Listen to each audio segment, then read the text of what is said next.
Volta, je te pardonne. Quel homme idiot pour parler ainsi. Qu'est-ce que cet homme ne comprend pas? Je ne pardonnerai jamais une personne qui m'a mené à l'abîme. Cette année, moi, Jennifer, vais avoir 44 ans. Malgré le fait que je sois occupée par les tâches ménagères et le travail quotidien, je suis assez contente. Cela fait presque 20 ans que je suis mariée à Georges. En regardant en arrière, nous avons traversé beaucoup de choses. Je réfléchissais à ma vie de mariée juste après notre mariage. Le père de Georges est décédé et je me souviens d'avoir été très occupée par les funérailles, la construction de notre maison, les luttes pour communiquer avec une belle-mère difficile et aussi les traitements de fertilité. Nous n'avons pas eu d'enfants. Bien sûr, nous en voulions et nous essayions, mais en raison de problèmes des deux côtés, nous n'avons pas été bénis avec des enfants. Et après des discussions, nous avons décidé de vivre nos vies seulement tous les deux. Ce serait un mensonge de dire que nous ne nous sentons pas seuls, mais j'ai Georges. L'avoir a été un grand soutien pour moi. Je suis rentrée à la maison. Qu'y a-t-il pour le dîner aujourd'hui? Aujourd'hui, c'est du saumon grillé. J'ai trouvé un bon poisson au magasin. Oh, ça a l'air délicieux. Et Georges s'assoit à la table du dîner. C'est excellent. Ta cuisine est la meilleure, Jennifer. Vraiment? Je suis contente, ai-je répondu. Oui, je suis très heureux que nous soyons ensemble. Georges a dit cela en semblant très satisfait. À propos, mon collègue de travail va avoir son 3e enfant bientôt. Pendant que je nettoyais la table, Georges a mentionné cela négligemment. Vraiment? Nous devrons préparer un cadeau, alors, ai-je dit. Désolé de toujours te demander de faire ça, a-t-il dit. Ça va. Ça fait partie d'être une épouse. Rien ne semblait inhabituel à ce moment-là, mais peut-être que Georges avait déjà commencé à changer à cette époque. Il y aura une baby shower chez mon collègue ce week-end, donc j'y vais. Très bien, prends soin de toi. Ne bois pas trop, lui ai-je montré mon souci et ainsi je l'ai quitté pour le week-end. Un rare jour de congé pour moi, avec toutes les tâches ménagères et le ménage fait. Que devrais-je faire? Peut-être que je devrais aller voir un film seul. Avec cette pensée, j'ai commencé à me préparer. Puis le téléphone a sonné fort.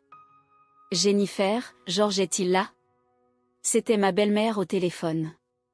Georges vient de partir, ai-je répondu. Ah, pour où? Il est allé à la baby shower de son collègue, lui ai-je dit. Quand j'ai dit ça, elle est restée silencieuse un moment, puis a soupiré et a dit, tu sais, Jennifer, je n'aime pas dire ces choses, mais c'est difficile pour Georges aussi.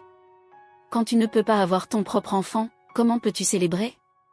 Tu dois prêter attention à tout ce qu'il dit, car c'est une âme bienveillante. J'ai brusquement raccroché le téléphone. Qu'est-ce qu'elle voulait vraiment dire? Depuis le début de mon mariage, ma belle-mère et moi n'avons pas eu une relation positive. Notre décision de ne pas avoir d'enfant a probablement été la goutte d'eau qui a fait déborder le vase. Une femme est valorisée par le fait d'avoir des enfants, n'est-ce pas? Pour quelle raison t'es-tu mariée avec Georges? J'ai déjà été obligée d'entendre cela de leur part. Elle ne veut probablement pas admettre que son fils a aussi un problème de fertilité, bien que Georges et moi ayons affronté des difficultés ensemble. Quoi qu'il en soit, elle ne vient pas à la maison et ne téléphone que de temps en temps. Peut-être que ces appels ont lieu une fois par mois ou plus. Je dois juste supporter et laisser passer ces situations. Cela ne me dérangeait pas beaucoup et j'étais bien résolue à ce sujet. J'étais à la maison. Ce jour-là, Georges, qui semblait avoir beaucoup bu, est rentré vers 19h. « Salut, tu sembles assez ivre. »« Oui, un peu, dit-il. » D'habitude, Georges est joyeux quand il est ivre, mais aujourd'hui, il semblait étrange. Il regardait vers le bas ou peut-être était-il pensif. Je lui ai tendu un verre d'eau pendant qu'il s'asseyait sur le canapé. « Tu vas bien ?» lui ai-je demandé. « Oui, merci », me dit-il en prenant l'eau et en la buvant d'un trait.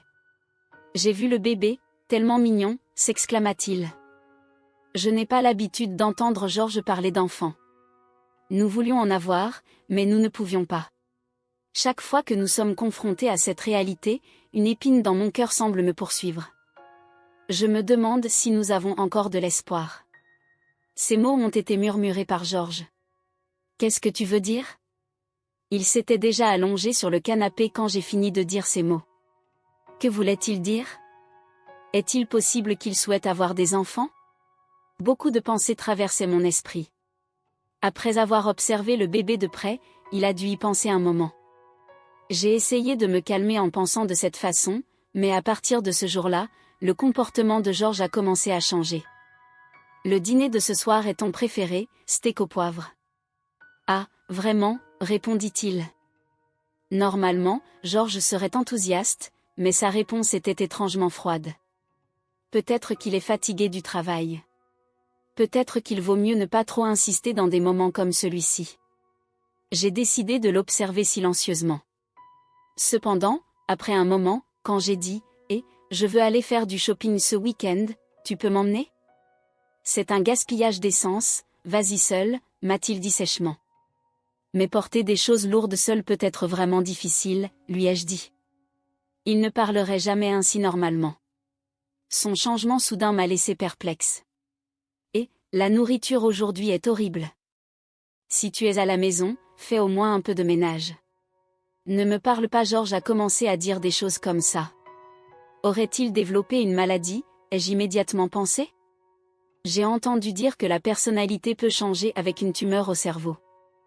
J'ai envisagé de l'emmener à l'hôpital, mais avant que je puisse agir, il a dit quelque chose d'incroyable, je veux divorcer. Oui, je veux recommencer ma vie. Mais pourquoi soudainement, ai-je questionné? Ce n'est pas soudain. J'y pense depuis longtemps. J'ai 42 ans cette année. Il me reste encore du temps. Tant pourquoi, ai-je demandé? Tu ne comprends pas. C'est ma dernière chance d'avoir mon propre enfant. Comme tu ne peux pas en avoir, il n'y a pas d'autre moyen. J'ai encore une chance. Puis il a appelé sa mère, qu'il avait dû appeler auparavant, pour s'asseoir à côté de lui. Elle a rejoint la conversation, tu comprends ta position? Pourquoi ne pars-tu pas de toi-même? Alors c'est ça. Je ne suis plus nécessaire parce que je ne peux pas avoir d'enfant et c'est pourquoi je suis écartée. Réaliser cela m'a fait me sentir comme si j'étais jetée à la poubelle. Sans dire un mot, les larmes ont coulé et je suis restée là silencieusement.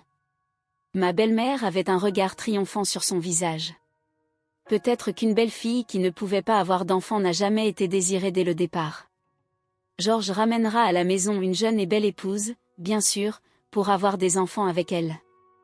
Il aurait été préférable qu'elle ait pointé mes défauts, alors j'aurais pu voir des marges d'amélioration, mais il n'y a rien que je puisse faire pour avoir des enfants. Face à de telles paroles, quel choix avais-je d'autre que d'accepter le divorce? Nous avions été un couple heureux jusqu'à présent. Je me suis consacrée à mon mari, déterminée à vivre ma vie avec lui, mais ce n'était qu'une illusion de ma part. Je me sentais vide et triste, sans rien d'autre à faire que pleurer. Pense à ça comme un acte généreux, signe les papiers du divorce. Généreux? Peut-être que c'était généreux de le laisser partir s'il voulait des enfants si désespérément. Où vas-tu ruiner ma vie avec ton égoïsme? Face à de telles paroles, je n'avais pas d'autre choix que de signer. Le visage satisfait de ma belle-mère a encore plus blessé mon cœur. Et puis Georges m'a impitoyablement expulsée après 20 ans de mariage. Un tel traitement était trop à supporter. Mes parents étaient très inquiets de ma situation après le divorce, mais le sentiment d'être trahi et abandonné par celui que j'aimais ne disparaissait jamais. Je passais mes journées à pleurer. Je peux revenir à ma vie ancienne quand demain arrivera, pensais-je. Peut-être que c'était un rêve, demain il me dira que tout était une erreur. C'était la seule chose qui me venait à l'esprit. Cependant, mon amie Maggie est venue me rendre visite à cause de ma situation. Cela ne peut pas t'arriver, Jennifer. Maggie a dit, tout le temps tu as été une bonne épouse. Depuis le début de ton mariage jusqu'à maintenant. Maggie était l'une des rares amies avec qui je gardais le contact. Elle est une femme forte et gentille qui m'a toujours encouragée et complimentée. J'ai toujours reçu de la force d'elle. Dans ce monde, il y a autant d'hommes que d'étoiles, m'a-t-elle dit, et je ne te pardonnerai pas si tu ne trouves pas le bonheur. Encouragée par ces mots, j'ai commencé à retrouver mon moral progressivement. Avant de me marier, je travaillais dans la comptabilité. Malgré une interruption de presque 20 ans, j'ai réussi à trouver un emploi grâce à la recommandation de Maggie. Continuer mes études et obtenir des qualifications même après le mariage en valait la peine. Interagir avec d'autres personnes et travailler m'a distraite. Je profitais de ma vie tous les jours, tout cela grâce à Maggie. Mes parents semblaient soulagés de me voir de retour sur les rails. 5 ans avaient passé depuis lors. Sur le chemin du retour du travail, j'ai rencontré une personne. Ça fait longtemps. Qui êtes-vous? Ai-je demandé. Ne sois pas froide, c'est moi. Tu ne m'as pas oublié, non? C'était Georges. Que veut-il maintenant? Et il a amené sa mère, ai-je immédiatement pensé. Il m'attendait? Je n'avais pas le choix. Je ne sais pas où est sa nouvelle maison ou son lieu de travail. Je pensais que je pourrais te trouver si je me promenais près de la maison de tes parents, a dit Georges. Il semblait étrange. J'ai une bonne offre, a-t-il dit. Georges est vraiment gentil, tu devrais être reconnaissante, a dit mon ex-belle-mère. Son sourire me rendait mal à l'aise. J'ai regardé l'horloge et j'ai dit, je suis pressée. Je t'ai dit que j'avais une bonne offre, écoute. Parlons dans ce café. J'ai été emmenée de force au café. Tu peux revenir si tu veux. Georges a soudain dit ces mots. Sa mère souriait à côté de lui. Quelle sorte de blague est-ce, ai-je demandé. Tu as tellement pleuré en refusant le divorce. J'y ai beaucoup réfléchi. Je ne pouvais pas te laisser seule, j'avais pitié de toi. Reviens à mes côtés, a dit Georges. J'ai failli rire des paroles de mon ex-mari. Non, je ne peux pas encore rire. J'ai baissé les yeux pour cacher mon rire. Ils ont dû confondre ma réaction avec une appréciation pour leurs paroles. Ils ont continué à me parler. J'ai pensé à toi pendant ces 5 ans. Tu as ressenti la même chose, n'est-ce pas? Tu n'as pas pu oublier, n'est-ce pas? Même après le divorce, Georges se souciait de toi et a attendu sans se remarier, a ajouté sa mère. Donc, il n'a pas pu se remarier après tout. Si tu reviens, il y a des choses que je veux que tu fasses. Tu seras plus à l'aise ainsi, a-t-il dit. Il semble que ce soit le sujet principal. J'ai demandé en montrant de l'intérêt. Que veux-tu que je fasse? C'est à propos de ma belle-mère, la grand-mère de Georges. Elle est devenue sénile récemment et c'est devenu difficile, a-t-elle expliqué. Je vois, c'était donc ça finalement. Reviens maintenant, je t'aime, a dit Georges désespéré. Je n'ai pas pu me retenir et j'ai commencé à rire de manière incontrôlable. Ils m'ont tous les deux regardé étonnés. Tu es si heureuse, alors Jennifer, viens chez nous à partir d'aujourd'hui. Tous les deux, gardez vos blagues pour vous, ai-je dit froidement en les regardant. Qui reviendrait pour être une esclave maintenant? Tu n'es pas resté célibataire par choix, tu n'as simplement pas pu te remarier, n'est-ce pas? Comment peux-tu penser que je t'aime encore après une séparation si terrible? Épargne-moi ça. J'ai posé l'argent de mon café sur la table et j'étais sur le point de quitter le café quand une fille est entrée. Je suis de retour. La fille a couru dans mes bras. Sophie, que se passe-t-il? Je t'ai vue de l'extérieur, maman. La fille a commencé à me parler avec un grand sourire. Georges et sa mère regardaient, stupéfaits. Maman, qu'est-ce qu'on aura pour le dîner aujourd'hui? Que devrions-nous faire? Des hamburgers? J'adore les hamburgers. Georges me regardait, moi et Sophie, avec la bouche tremblante. Maman? Que veux-tu dire? Tu t'es remariée? Il était perplexe. Oui, je me suis remariée, ai-je dit.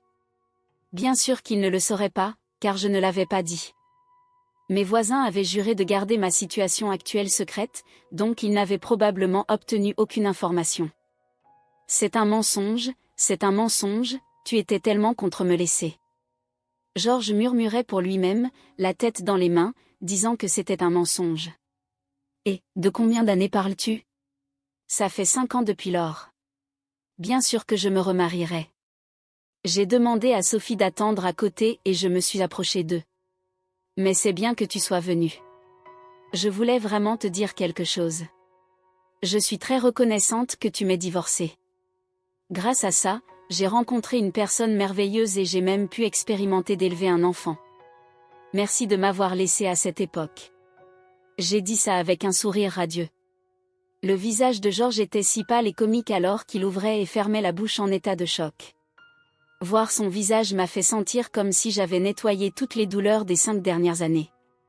Peu après le divorce, ma belle-mère était occupée à essayer de trouver une jeune femme prête à se marier avec un homme d'âge moyen et en surpoids, mais elle n'a trouvé personne.